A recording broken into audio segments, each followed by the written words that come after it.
তো এটা কিন্তু প্রতিটা মেয়েরই স্বপ্ন থাকে, তার হচ্ছে ঘর সাজানো গোছানো থাকবে, ঘরটা একটু মনের মতো করে সাজাবে। রোজ ব্যস্ততার ভাঁজে দিন কাটে, তবুও একদিন বিকেলে হঠাৎ মনে হলো ঘরটা একটু নিজের মতো করে সাজাই। দোকানের দাম দেখে মন খারাপ হয়ে গিয়েছিল, বা অনলাইনে দাম দেখেও হচ্ছে মনটা ভীষণ খারাপ ছিল। তাই ভাবলাম যে নিজের হাতে বানাবো একটা কমফোর্টার সেট। তার জন্য নাগপুর বাজারে গিয়ে আমি কমফোর্টার সেটের জন্য গজ কাপড় নিয়ে নিলাম। আর আপনাদের ভাইয়া হচ্ছে লেপ শুকা দিচ্ছে রোদের মধ্যে। এই লেপটা হচ্ছে আমার মা অর্ডার করে বানিয়ে দিয়েছে, তো ভাবলাম যে তাহলে আর দেরি করব না, একটা কমফোর্টার সেট তৈরি করেই ফেলি। তো আমি তো কয়েকদিন আগে হচ্ছে এই কাপড়টা নিয়েছিলাম নাগরপুর বাজার থেকে, তো আলসামার কারণে হচ্ছে বানানো হয় না। আজকে ভাবলাম যে বানিয়েই ফেলি, শীতও পড়ে গেছে অনেকটাই। তো তার জন্য হচ্ছে আমি গজ কাপড়টা বের করে আমি খুলে নিলাম এখানে। তো খাটের মাপ দিয়ে নিচ্ছি বা চাদরের মাপ দিয়ে নিচ্ছি। চাদরের মাপ ছাড়া তো আসলে এটা বানানো সম্ভব না। তো এখন হচ্ছে আমি পার্ট বাই পার্ট কেটে নিব। তো প্রথমেই হচ্ছে আমি চাদরটা কেটে নিলাম। তো আমি তো খুবই আনইজি ফিল করছিলাম যে বানাতে পারবো কিনা, সুন্দর হবে কিনা, কিন্তু বানানোর পরে এতটাই ভালো লাগছিল যে আসলে মানে বলে বোঝাতে পারবো না। এদিকে হচ্ছে লেপের মাপটা দিয়ে নিচ্ছিলাম আমি আর আপনাদের ভাইয়া দুজনে মিলে। তো লেপ হচ্ছে একা ওজন করতে পারছিলাম না, অনেক বড় একটা লেপ বানিয়ে দিয়েছে। তারপর লেপের আবার কেটে নিলাম। এখন হচ্ছে আমি বালিশের কাভার কেটে নিব। তো এখানে হচ্ছে আমার ছেলে আসছে, ও একটু কাপড়টা কাটতে চায়, দুষ্টুমি করতেছে আর কি আমার সাথে।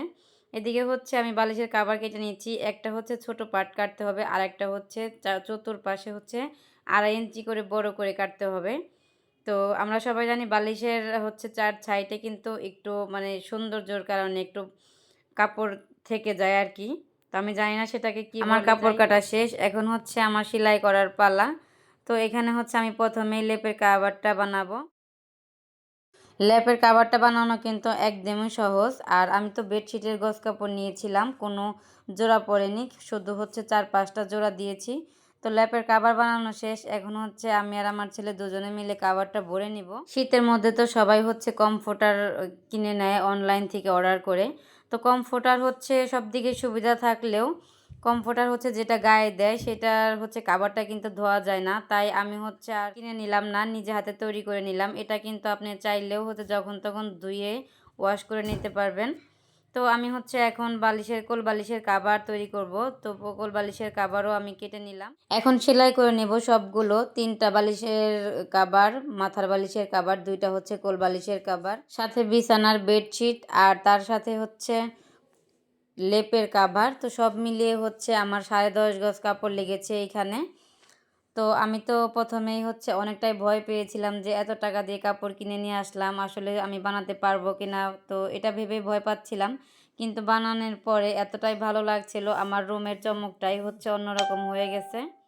তো এটা কিন্তু প্রতিটা মেয়েরই স্বপ্ন থাকে, তার হচ্ছে ঘর সাজানো গোছানো থাকবে, ঘরটা একটু মনের মতো করে সাজাবে। তো আমিও তাই চেষ্টা করলাম। আসলে আমাদের মতো মধ্যবিত্ত পরিবারের মানুষ চাইলেই সব কিছু পারে না, চাইলেই সব কিছু সম্ভব না। তো যাই হোক, নিজে একটু বুদ্ধি খাটিয়ে নিজে হচ্ছে অল্প খরচ করে হচ্ছে বানিয়ে নিলাম। তো আমার ভিডিওটা কেমন হয়েছে অবশ্যই কমেন্ট করে জানাবেন। ভিডিওটি ভালো লেগে থাকলে অবশ্যই লাইক কমেন্ট শেয়ার করতে ভুলবেন না। চাইলে কিন্তু আপনারাও এভাবে বানিয়ে নিতে পারেন ঘরে বসেই, আর বাইরে যেতে হবে না। অনলাইনে পণ্য অর্ডার দিলে হচ্ছে মানুষ প্রতারণা করে বেশিরভাগ। আমি এ পর্যন্ত যে কয়েকটা অনলাইনে পণ্য অর্ডার করেছিলাম, প্রতিটা পণ্যতেই হচ্ছে আমি মানে ধোঁকা খেয়েছি আর কি। সেজন্য এখন আর বিশ্বাস করি না, এজন্যই হচ্ছে নিজে একটু চেষ্টা করে বানিয়ে নিলাম। এদিকে তো আমার ছেলে খুবই খুশি। তো ও হচ্ছে খাটে শুয়ে মানে এদিক ওদিক ঘুরে দেখছে। তো মা ছেলে দুজনে মিলেই হচ্ছে একটু শুয়ে দেখলাম কেমন। তো নতুন একটা জিনিস করলে একটু সবাই একটু হচ্ছে বেশি খুশি থাকে, বিশেষ করে মেয়েরা আর হচ্ছে বাচ্চারা। ঘরে যদি একটা ফুলের তোড়াও আনে তারা খুবই খুশি হয়। এতটা কম টাকা খরচ করে এত সুন্দর একটা কমফোর্টার সেট বানিয়ে ফেললাম। যদিও এটা কমফোর্টার না, তবুও আমার কাছে মনে হচ্ছে এটা কমফোর্টারের চেয়ে কম নয় কোনো অংশে। তো ভিডিওটা কেমন হয়েছে অবশ্যই কমেন্ট করে জানাবেন। দেখা হবে পরবর্তী ভিডিওতে, ততক্ষণে সবাই ভালো থাকবেন, সুস্থ থাকবেন। তো আজকের মতো বিদায় নিব। ধন্যবাদ, সবাই ভালো থাকবেন, আল্লাহ হাফেজ।